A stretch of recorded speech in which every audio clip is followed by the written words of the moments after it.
Vamos começar.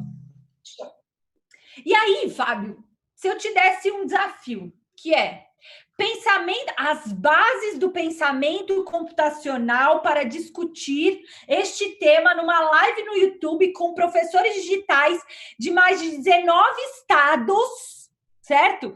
35 cidades. Você ia começar por onde? Eu pensei muito nisso. Eu pensei muito de como se começa uma discussão quando os assuntos são tão amplos e tão mal recortados assim. O pensamento computacional ficou muito grande, né? Entrou para a discussão de um jeito um pouco preparado, e quando a gente teve essa discussão, eu pensei, bom, recorramos à academia, falemos de semiótica, Camila. Sim, não, a gente não tem capacidade para falar de semiótica com profundidade, mas a gente gostaria de se apoiar na definição de semiótica, que é uma definição simples, ao mesmo tempo muito bela, assim, que pode servir para explicar muita coisa, certo, Cá?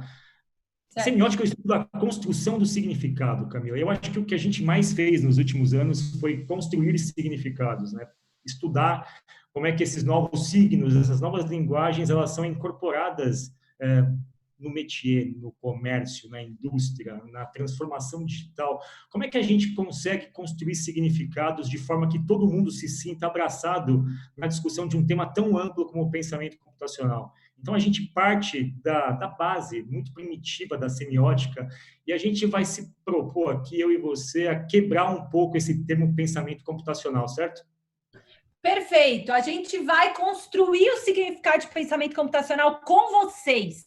Eu espero que no final dessa transmissão a gente esteja um pouco mais confortável para tomar uns riscos, para arriscar umas definições e um sentimento sobre isso. E para isso a gente vai fazer por partes, com calma, sem estresse. A turma está lá no chat com vocês. Então, qualquer dúvida, comentário, pergunta, manda lá que a turma manda aqui. A gente está vendo tudo que vocês estão escrevendo. Então, já que a gente vai fazer por partes, sabe? Eu queria começar pela primeira parte. Se a gente está falando de pensamento computacional e a gente quebra esse termo no meio, vamos entender de onde surge esse tal de pensamento? Sim. Fábio, você já ouviu falar? Diga. Vamos subir nos ombros do gigante, certo, Camila? Alguns locais, alguns internacionais, alguns contemporâneos, mas todos gigantes, certo? Todos gigantes, todos extremamente relevantes para construir o nosso repertório. Eu não queria, pessoal, de forma nenhuma vocês achassem que a gente está empilhando aqui um monte de nome, um monte de data, um monte de definição. Eu quero que vocês olhem tudo isso como repertório, para depois vocês pegarem tudo isso e transformarem em outra coisa, tá?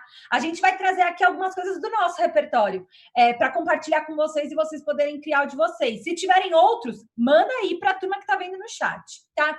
E o primeiro que eu queria trazer do repertório, Fábio, eu fui buscar o livro, Fábio. Eu fui buscar o livro de John Dewey.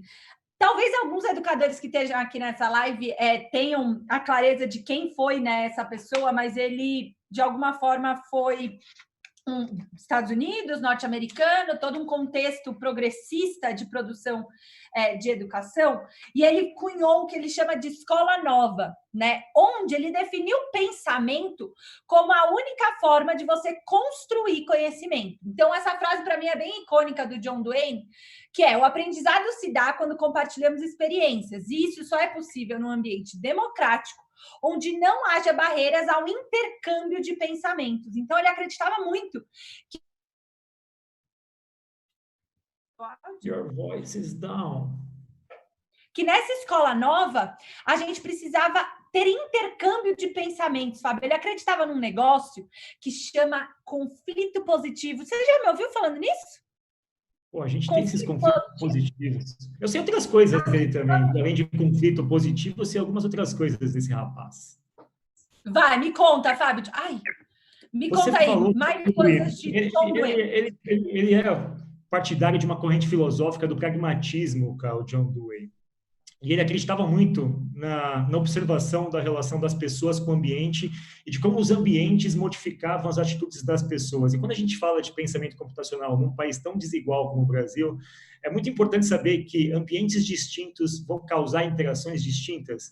E quando você falou do modelo de escola dele, a gente puxa um entusiasta de novos modelos escolares. Alguém que já falou com muito respeito da Escola da Ponte, por exemplo, de Portugal. esse senhor brilhante, educador, que não é um pragmático, é mais um sonhador, um imaginador mas via a vida com muita razão e com muita literatura e com muita fantasia. Ele juntava aspectos muito distintos do pensamento. E ele era um prático, um praticante da abstração, certo, Cal? O que ele dizia nesse trecho tão lindo que você colocou aí? Ele tem um livro, né? Especificamente essa frase é do livro Ciência e Sapiência, né? Mas ele tem alguns livros muito icônicos, né? O Rubem Alves também é uma super referência. Eu vi que a Viviane Thaisa falou que o Duane é uma grande referência. E eu sempre associo Duane e Rubem Alves porque eles são partidários de uma escola romântica, né? De uma educação romântica, onde eles se apoiam em abstração a todo momento. O Rubem Alves, nessa frase, ele fala um pouco sobre pensamento na nossa definição aqui, tentando comparar o jardim e o jardineiro. Então, ele fala que o jardim só existe com o pensamento do jardineiro sobre o jardim. Então, aqui cabe a gente entender que o que faz um povo são os pensamentos daqueles que o compõem. A gente pode aqui tentar criar uma definição nossa de pensamento na nossa análise semiótica por partes, que pensamento é um processo mental, é uma estratégia, é uma modelagem da sua percepção, é sobre curiosidade, é uma atividade racional, é sobre imaginação e competência. Então, reconhecer pensamento enquanto um processo mental vai ser importante para a gente, certo, Fábio? Certo, Cal. O Rubem Alves tem uma entrevista muito legal, que a gente até fez uma resenha sobre ela num programa chamado Provocações da TV Cultura. Na época, ele foi entrevistado pelo Antônio Abujamra. Ele falava de uma coisa que sou emblemática agora, de como a gente deveria entender a nossa casa como uma escola, ou seja, você pegar uma criança, ensinar como é que funciona a parte hidráulica, como funciona a parte elétrica, ensinar os cálculos envolvidos para desenhar uma janela, enfim, como se calcula a área de uma casa. Ele era um entusiasta de você usar todos os espaços como escola. Eu acho que nunca fez tanto sentido esse tipo de informação, esse tipo de pensamento, e o que nasce abstrato se torna real de uma forma muito bonita no Rubem Alves. É isso, perfeito. Então, ele era o rei das abstrações. Então, John Duane e Rubem Alves nos ensinam que a gente tem um pensamento enquanto um processo mental, e o pensamento é algo abstrato, mas é o que puxa a gente para a realidade, para a concretude, certo? E aí tem a nossa segunda metade, Fábio. Vamos ter que terminar de pagar essa conta aí. Essa segunda metade, computacional. O que é o computacional? Numa definição meio banal, eu diria para você, Fábio, que computacional é um adjetivo de dois gêneros, então é feminino e masculino, e ele está relativo à computação ou a computadores. E aí, tá de boa? Não tem muito que fazer filosofia nisso, não, cara. É papum mesmo. É isso daí. É tão simples quanto, mas vamos ilustrar um pouquinho para a gente entender como o pensamento e o computacional se combinam de um jeito muito elementar aqui. Perfeito. Computacional, Fábio, é sobre a capacidade que a gente tem de, através de um input, de uma entrada de dados, de fatos, de percepções, criar um processamento que produz um resultado. Aqui tem uma vírgula importante que é esse processamento, para se tornar computacional, tem que ser eficiente, otimizado e coerente com os recursos disponíveis. Então, por que quando a gente fala de computador, a gente fala de 0 e 1? Porque é o recurso que está disponível, né? A gente vai falar um pouco mais sobre isso nas próximas aulas, mas processamento aqui tem a ver com a gente conseguir olhar para esse input, para essa entrada, e criar um processamento coerente para essa minha saída. Deu para entender, Fábio? Deu. Eu adoro essas simplificações visuais. Eu sou fã das simplificações visuais, mas, cara, volta um pouquinho naquele slide. Que processo da natureza que não implica nesses três tipos de operações? Pois é, e eu queria mais do que isso, Fábio. Você deve parecer, sabe a aula que você viu? Essa aula? Eu queria trazer computacional desatrelado do digital, Fábio. Queria trazer uma dica, porque a natureza, como você bem trouxe, a natureza é computacional. Computador, pessoal, a origem do termo está retratada, inclusive, nesse filme de chorar, que chama Estrelas Além do Tempo, hollywoodiano, super mainstream, certo, Fábio? Mas computador de uma... Estão me ouvindo? Tá sumindo meu microfone, gente. Sua voz tem sumido, mas enfim, estamos bem. Vamos lá. Né, Fábio? Computacional. Tô zoando.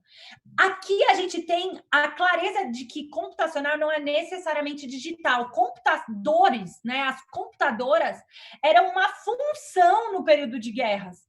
Então, não é necessariamente atrelado ao digital. Então, computacional, cuidado, não é sobre digital, sobre computadores.